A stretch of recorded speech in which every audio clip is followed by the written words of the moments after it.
Ganga, vous êtes par ailleurs auteur de ce livre, de ce bel ouvrage, dont vous nous permettrez aussi de recevoir une dédicace de votre part.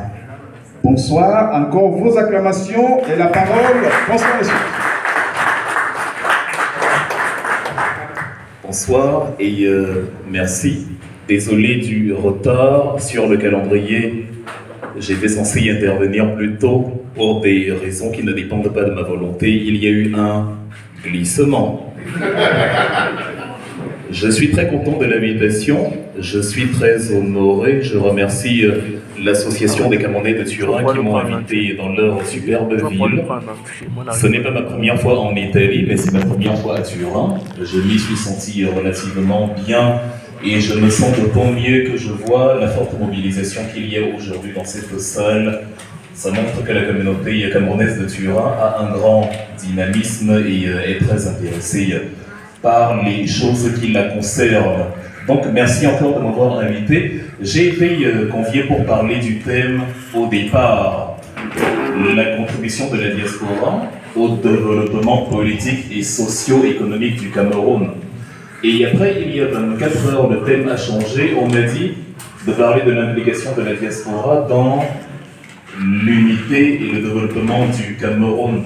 Bon, le thème a un peu changé, mais ça ne pose pas de problème. Les deux thèmes sont liés et ça va justement en droite ligne avec mon livre que voici. Tu dois t'appliquer, que j'ai créé l'impératif où je m'adresse à quelqu'un. Je n'ai pas dit l'implication, je dis tu dois t'impliquer comme ça.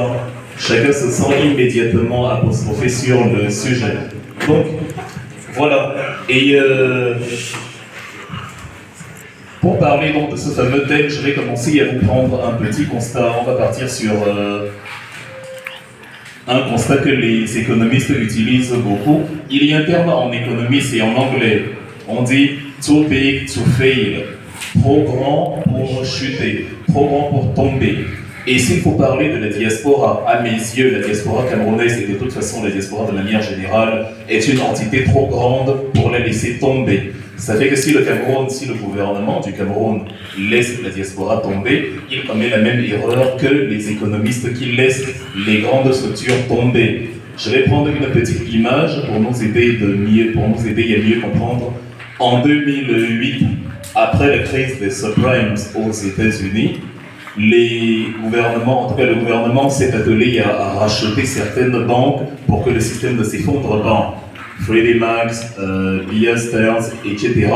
Mais il y a des grandes banques qu'on avait laissées parce qu'on s'est dit, il n'y a pas de problème, on peut s'en sortir, même si on ne les rachète pas, et de toute façon, cela servira de leçon aux autres banques pour ne pas faire n'importe quoi. Et parmi les grandes banques qu'on avait donc laissées pour compte, il y avait la fameuse Lehman Brothers, que la Réserve fédérale américaine n'a pas voulu sauver, et le 15 septembre 2008, Lehman Brothers a officiellement déclaré sa faillite et a entraîné avec elle toutes les banques de Wall Street et par ricochet toutes les banques mondiales. La fameuse crise de 2008 d'ailleurs, même au Cameroun, on a ressenti début 2008 que quelque chose de très mauvais se préparait. On a eu les fameuses émeutes de la faim qui se sont métastasées en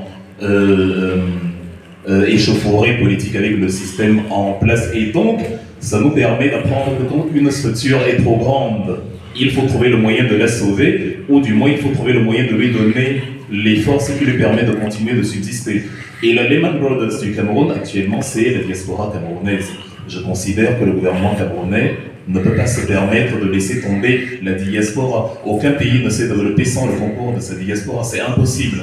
La deuxième économie mondiale, aujourd'hui la Chine, qui, après y avoir caracolé au bas du classement avec le Cameroun dans les années 80, quand Paul Biya prenait le pouvoir, le produit intérieur brut d'un Chinois était inférieur à 200 €, ce qui était plus ou moins le cas pour le Cameroun. Mais aujourd'hui, la Chine affiche, si on prend la parité du pouvoir d'achat, environ 20 000 € ou 20 000 $ si vous voulez, par habitant par an. Et ça nous donne donc la deuxième économie mondiale, mais qui a en même temps la plus grande diaspora au monde. Vous avez plus de 50 millions de Chinois à l'étranger, et ce n'est pas anodin. Ces Chinois contribuent beaucoup au développement de leur pays. Je suis parti de la France pour venir ici. Rien qu'en France, il y a 100 000 Chinois qui y résident. Et les Français se sont rendus compte que non seulement Les Chinois brillent par un dynamisme commercial de tous les instants parce qu'ils élaborent des projets, font rentrer les capitaux dans leur caisse qu'ils vont ensuite ramener dans leur pays et avec lesquels ils vont permettre à leur pays d'accroître ses capacités financières et économiques. Et sur le domaine académique dans l'absolu, les Chinois, pour la plupart, du moins pour 50% d'entre eux, réussissent à avoir un diplôme universitaire.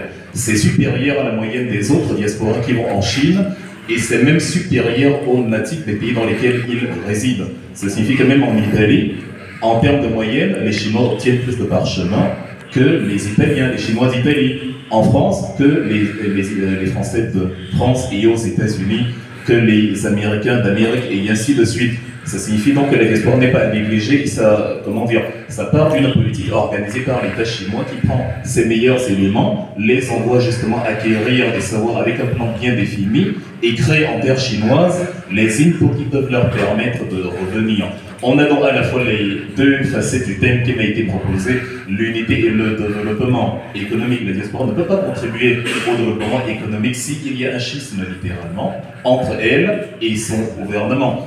Et la diaspora africaine n'est pas non plus laissée à négliger sur le plan de la participation économique.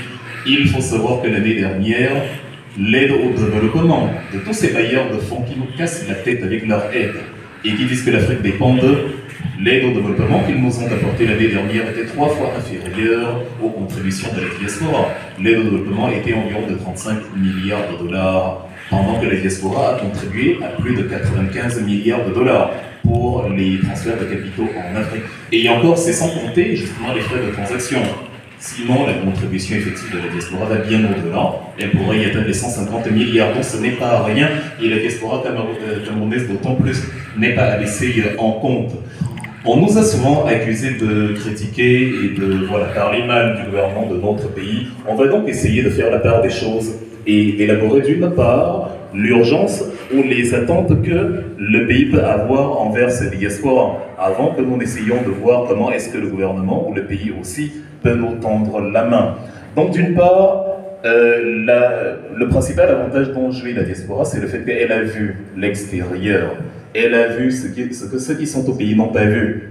Elle a vécu là où ceux qui sont au pays n'ont pas vécu. Elle a acquis de nouvelles façons de voir, de nouveaux savoirs, une nouvelle vision, et elle peut faire profiter le pays de cela. Nous avons actuellement au Cameroun la crise anglophone, parce que depuis la colonisation, on a hérité de 2 langues différentes qui, créent des remous politiques depuis la conférence de Fumban de juillet 61 et la réunification du 1er octobre 61. Pourtant, juste ici à côté, de l'autre côté des Alpes, vous avez la Suisse. Un pays qui a 4 langues, le français, l'anglais, l'allemand, le romanche, et qui se porte plutôt bien. Un pays qui a 26 cantons, un minuscule pays carrément, ils ne sont pas 10 millions d'habitants, mais ils sont subdivisés en 26 cantons, c'est énorme, un découpage conséquent. Mais pourquoi la Suisse a réussi à s'en sortir?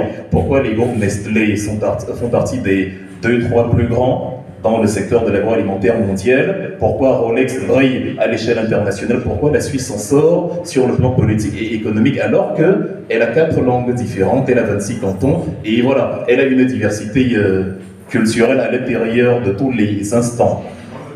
Et la première raison pour laquelle elle a réussi à s'en sortir et dont nous devrions nous inspirer au Cameroun, c'est qu'en Suisse, personne n'est négligé. En Suisse, tout le monde participe à la chose publique.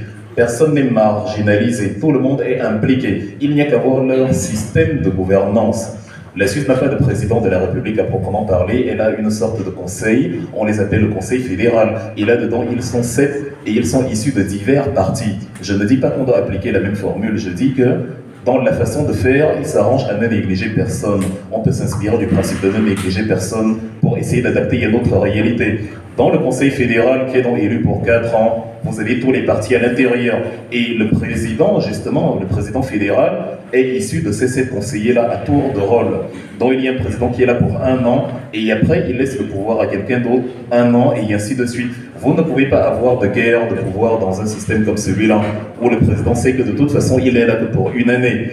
Mais dans une configuration où la fonction publique rime avec l'acquisition des richesses et où on peut rester 7 ans au pouvoir renouvelable, X soit évidemment il y a la tentation de l'appétit du pouvoir qui fait que l'occasion fait le larron et on développe des pulsions perverses pour faire mal à autrui et rester au pouvoir. Or, la Suisse, justement, s'en aspire à son sommet. Maintenant, à sa base, elle a ce qu'on appelle le système de votation.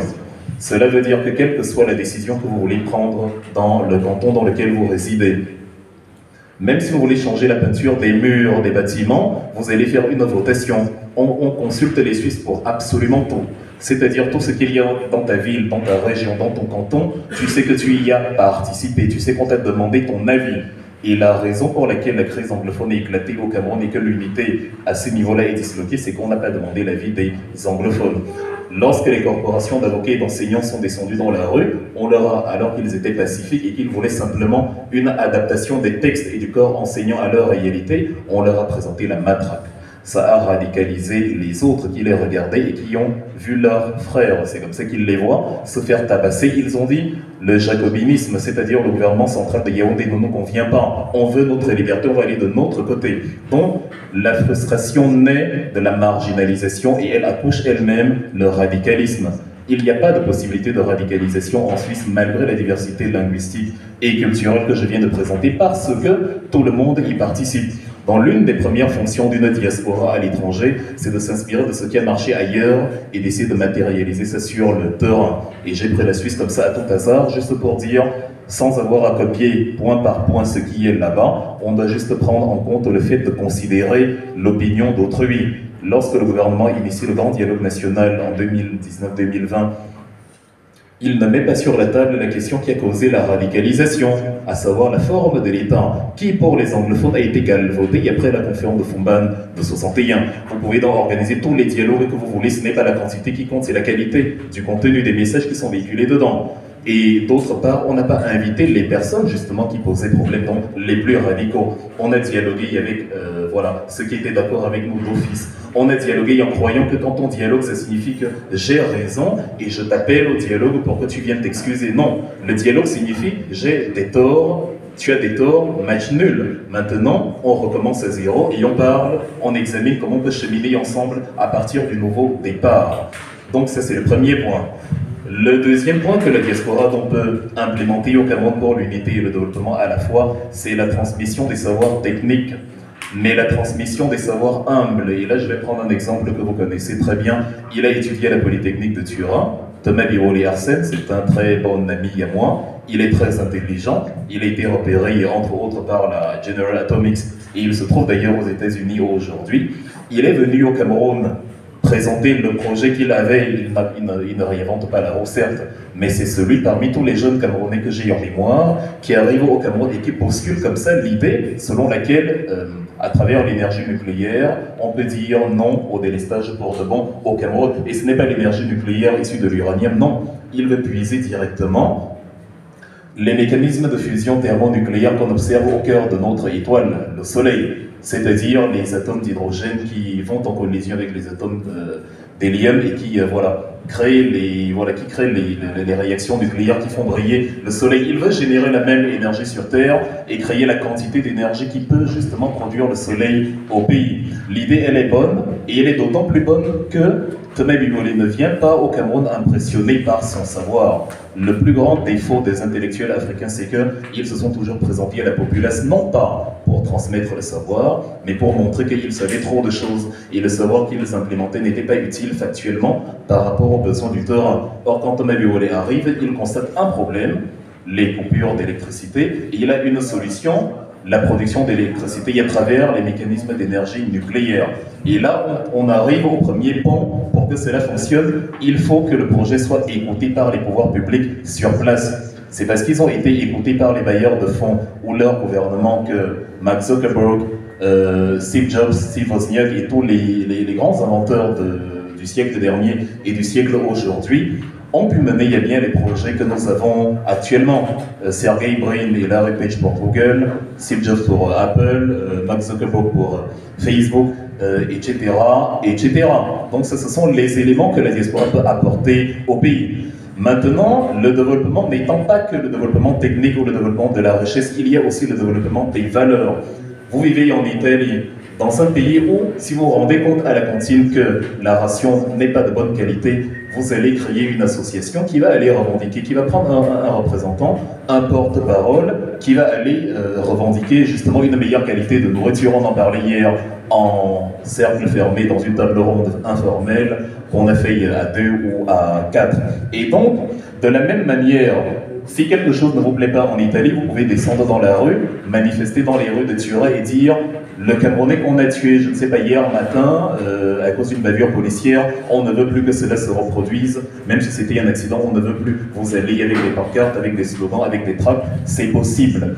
Quand on est donc de la diaspora camerounaise et qu'on vit à Turin, on doit vouloir la même chose pour le pays. Il y a deux choses qui m'ont intrigué par rapport aux Camerounais qui sont en Occident. La première, c'est qu'il y en a qui ont pris la mer, donc qui ont bravé les requins, qui ont bravé les coupeurs de route, qui ont bravé les dangers du désert, et qui sont arrivés en Occident. Ils ont bravé ces dangers parce que le pays étant devenu à leurs yeux invivable, ils ne voulaient plus continuer à rester là. Le paradoxe, cependant, c'est qu'une fois après y avoir foulé la terre européenne, ils sont devenus les plus farouches défenseurs du système, la même qui les a fait partir. C'est de la dissonance cognitive. Ça ne peut pas, ce n'est pas cohérent. Quelqu'un qui fait ça a un problème avec lui-même. Et le deuxième élément que j'ai constaté et aussi qui pose un paradoxe, c'est que beaucoup de Camerounais donc, qui vivent en Italie et qui se rendent compte qu'en Italie, il y a les droits humains que je viens de citer, défendent le mépris des droits humains en terre camerounaise. C'est-à-dire, il y a des gens qui on a parlé avec des gens en Allemagne, en France, en Italie, en Espagne, des gens qui m'ont dit, bah, vous êtes d'abord allé marcher pour quoi? Celui qui est en prison, là, il l'a bien cherché, pour lui, il allait marcher. Il sait bien que la marche est autorisée. En Italie, la marche est autorisée, elle est encadrée par la loi italienne. Au Cameroun, la loi du 19 décembre 90, la loi sur la liberté de réunion, la loi 53, phare 90 du 19 décembre 90, la loi sur la liberté de réunion et de manifestation, l'autre, la loi 55 du 19 décembre 90, fixe un cadre précis pour manifester. Vous avez quelque chose qui ne vous plaît pas. Les policiers, les gendarmes sont payés par vos impôts, donc ils ont l'obligation d'encadrer la manifestation que vous organisez. Ce n'est pas du ressort d'un préfet, d'un sous-préfet de dire, parce qu'ils ne vous aiment pas, parce que vous êtes un parti d'opposition, de dire j'interdis cette manifestation pour trouble à l'ordre public. Or, on sait bien que le motif réel est d'empêcher une voix contraire à celle du parti au pouvoir de s'exprimer. Et la diaspora qui est donc ici a pour rôle de ne pas accepter cela et de dire que comme chez moi en Italie je marche, je manifeste, comme chez moi en Italie il y a des droits, comme chez moi en Italie il y a un développement de valeurs, je veux le même développement de valeurs au Cameroun. Car si vous ne le faites pas et que vous dites que vous faites du mal éventuellement, ou du moins que ce n'est du ressort que de ceux qui sont au Cameroun, vous serez tellement habitués à ne pas combattre pour vos droits, enfin pour les droits des autres, que vous n'allez pas non plus combattre pour vos droits ici. Et là, j'embraye donc sur l'effort à faire par le gouvernement envers la diaspora.